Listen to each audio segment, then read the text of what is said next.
Kaum muslimin, hamba-hamba Allah sekalian yang kami muliakan, Dajjal ini akan memasuki seluruh kota-kota besar di dunia, kecuali Mekah dan Madinah dia tidak berhasil memasuki.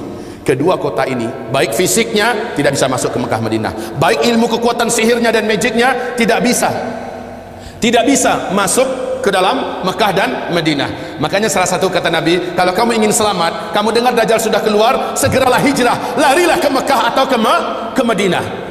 Jika tidak mampu, ada 5 langkah lain yang diperintahkan Nabi agar selamat dari Dajjal laknatullah alaih. Kaum muslimin yang kami muliakan, Dajjal ini bukanlah makhluk raksasa tinggi besar. Saya waktu di Sydney, saya malu mendengarkan jawaban seorang ustaz kondang di TV, acara live, ditanyakan oleh jemaahnya, apakah itu Dajjal? Oh, katanya, Dajjal itu adalah makhluk yang sangat tinggi besar. Kalau dia masukkan kakinya ke samudra laut yang paling dalam hanya semata kakinya. Waduh. Kalau dia ngomong di timur, yang di barat mampu mendengar suaranya. Kalau dia kencing di satu kota, banjir satu kota itu. Malu saya mendengar tuh jawaban, ya Allah. Waktu SD saya sudah dengarkan kayak gitu. Lah ini ustadz level nasional loh, ngomong di TV, jawabannya kayak gitu, ngawur ngaco abis. Lalu sebenarnya Dajjal ini siapa? Rasul mengatakan dia adalah anak keturunan Adam, tingginya seperti kamu dan lebih pendek sedikit,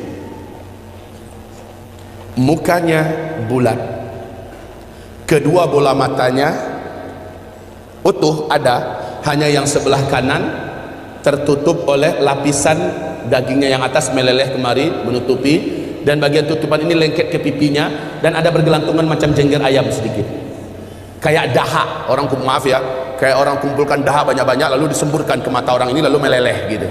Seperti inilah melelehnya daging di atas. Ini akibat dukhan lah, akibat dukhan. Seluruh orang kafir menjadi zombie-zombie berjalan, jelek-jelek semuanya. Baik kaum muslimin, kemudian kata Rasulullah, kedua bola matanya seperti mau keluar lepas di tempatnya, hanya karena ini sudah ketutup, nampak tonjolan itu jelas. Sementara matanya sebelah kiri sudah hampir lepas dari tempatnya. Warnanya hijau kaca, warna kulitnya putih kemerah-merahan, putih pucat kemerah-merahan, bibirnya tebal, rambutnya keribu, di sela-sela rambutnya keribu muncul rambut-rambut lurus seperti ijuk, lehernya agak sedikit panjang, lebih panjang daripada kita, sedikit lebih panjang, bahunya mereng, dadanya bidang, full daging, sekel. Rasulullah mengatakan bila ia berjalan, kamu akan melihat kedua mata kakinya saling berjauhan dan kedua jempol kakinya saling berdekatan. Udah kebayang? Seperti ini. Tapi kalau ketemu orang kayak gini jangan dibilang Dajjal.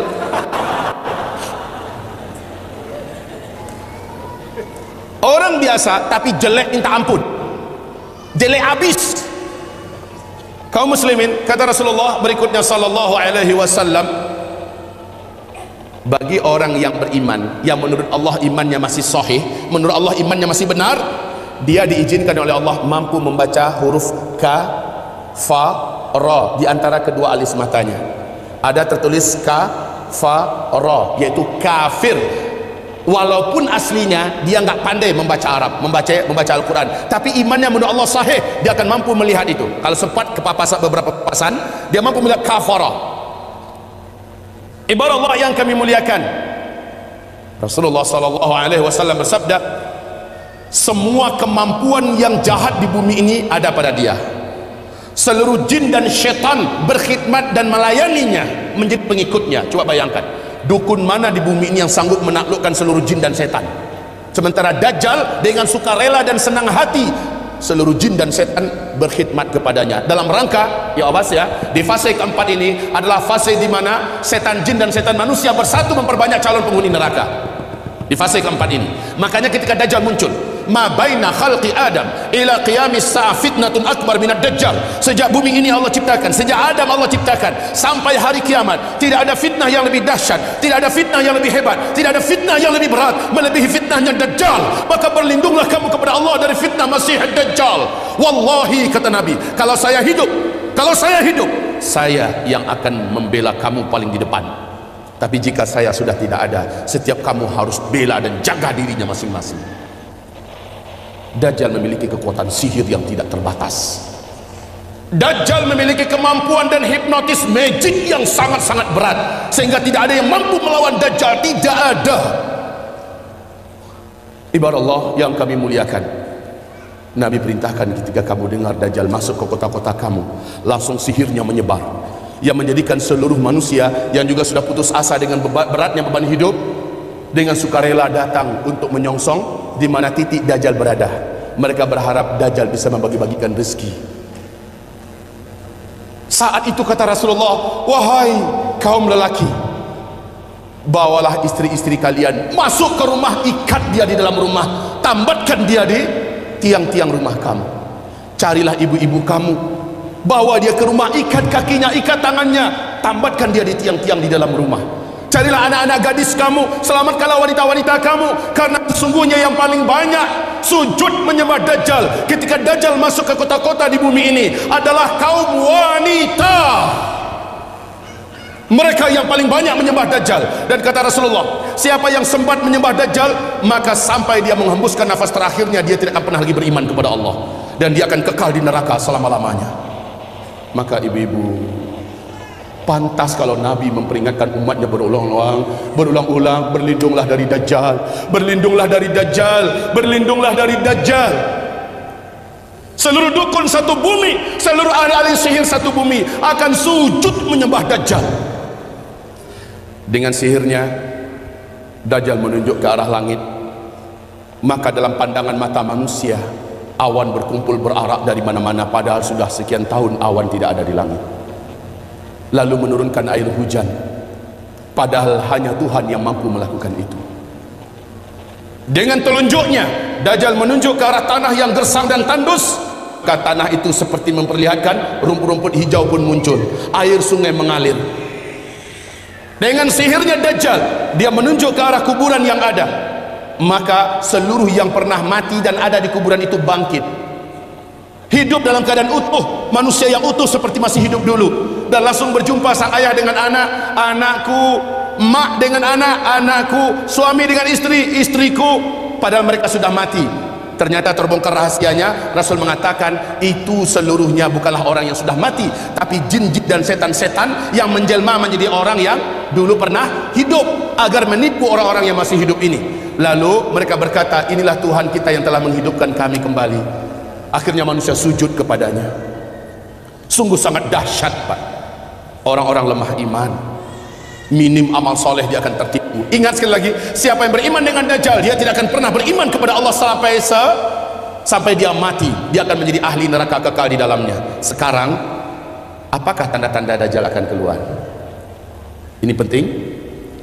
Sudahkah ada tanda-tanda itu sekarang? Menurut ibu, sudah ada apa belum? Apa? Sebentar, tolong dibaca hadis yang diriwayatkan, yang diceritakan oleh Fatimah binti Qais radhiyallahu anha. Hadis ini diriwayatkan oleh Imam Muslim dalam kitab sahihnya. Hadis ini diceritakan juga perjalanan Tamim Ad-Dari sebagai seorang kapten kapal dengan 20 anak kapalnya. Mereka diombang-ambingkan oleh ombak laut yang sangat tinggi.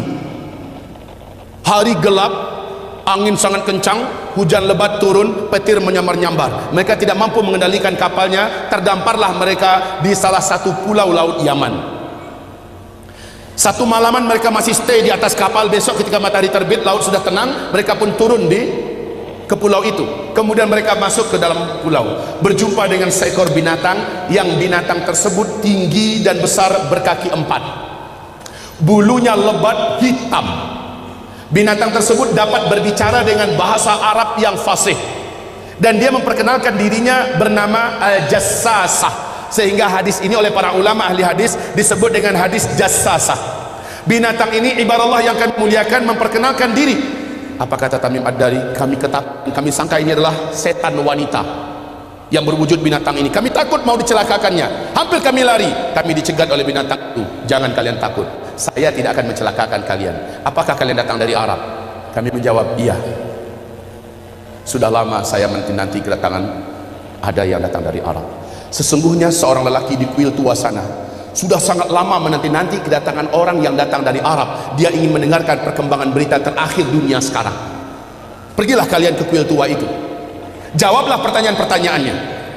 Maka dalam keadaan takut, kata Tamim Ad-Dari, kami lari terbirit-birit meninggalkan binatang ini menuju kuil tua tersebut. Sampai di kuil tua itu, kami terbelalak, mulut menganga melihat pemandangan yang belum pernah kami melihatnya. Seorang lelaki bertubuh gempal, kedua kakinya dirantai dengan rantai yang teramat sangat berat dan besar, rantai besi. Laki-laki ini tergeletak di lantai. Rantai itu bersambung mengikat kedua tangannya, rantai yang berat besar dari besi. Rantai tersebut menyambung mengikat ke membelenggu lehernya. Lalu dia berkata, kalian tidak usah takut. Apakah kalian datang dari Arab? Kami menjawab iya. Sudah lama saya menanti kedatangan kalian. Apakah di Arab sudah muncul seorang lelaki yang ummi, mengaku-ngaku menjadi nabi penutup, namanya Ahmad? Kami menjawab sudah. Ahmad kan salah satu nama Nabi Muhammad SAW. Sudah dekat. Jika begitu, waktunya sudah dekat. Apakah kalian beriman kepadanya? Tamim Ad-Dari menjawab, sebagian kami ada yang beriman kepadanya, sebagian lagi tidak. Sebaiknya kalian beriman, maka selamatlah kalian.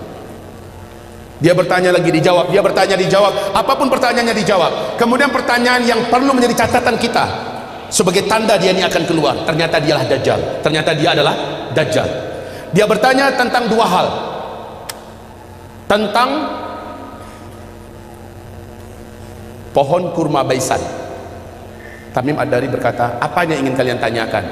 Pohon kurma Baisan itu hari ini masih berbuah enggak? Tamim Ad-Dari menjawab, sekarang masih, buahnya lebat. Lihat saja, sebentar lagi buahnya akan habis. Dan tak lama setelah itu saya pun lepas. Dia bertanya tentang Danau Tiberias. Dia bertanya tentang Danau Tiberias. Kemudian dijawab. Mana? Dia bertanya tentang Danau Tiberias. Di manakah Danau Tiberias itu? Tahu? Lihat ini yang ada di lembaran yang ada di bawah. Danau Tiberias ini ambil satu yang pertama Pak Lotus dan Tiberias dan kota itu bisa dikatakan ulang supaya ada lebih banyak tahu tentang itu. Yang awal silakan Danau Tiberias, yang bagi panitia Lotus dan Tiberias silakan bagi tempat.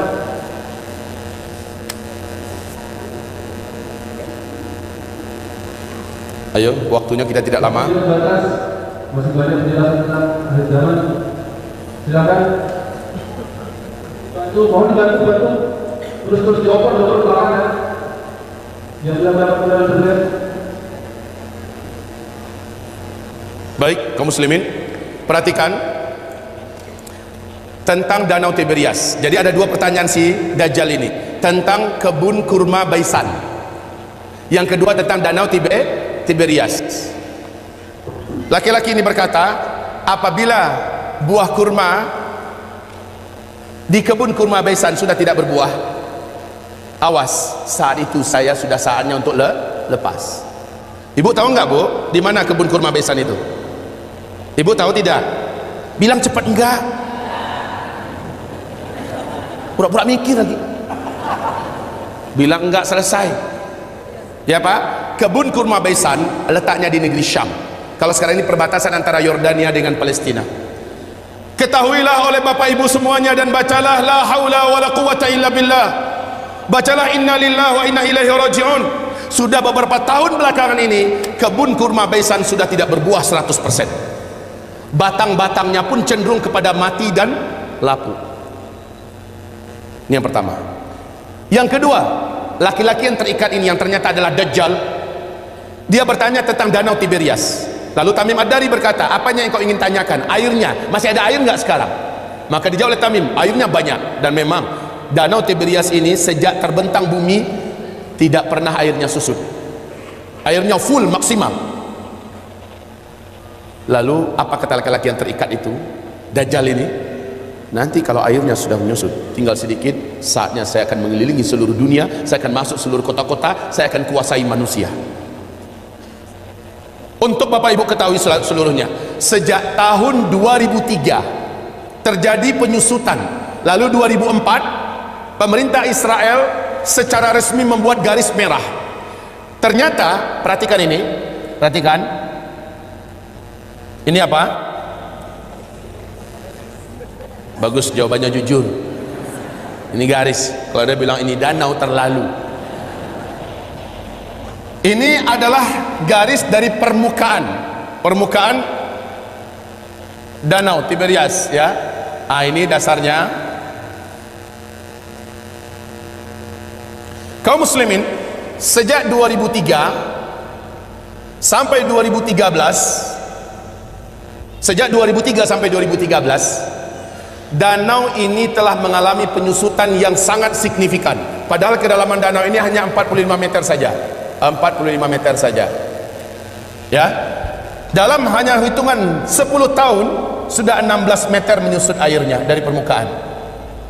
16 meter dari kedalaman 45 meter, maknanya sudah lebih 30%. Coba buka YouTube.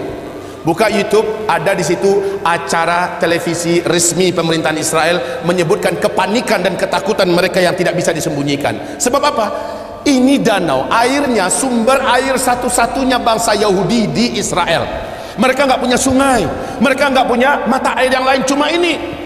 Di sini untuk air minum, air cocok tanam, air mandi, segala-galanya dari sini sumbernya. Dan sekarang air itu menyusut. Kaum muslimin yang kami muliakan, 16 meter. Sudah seperti ini posisinya.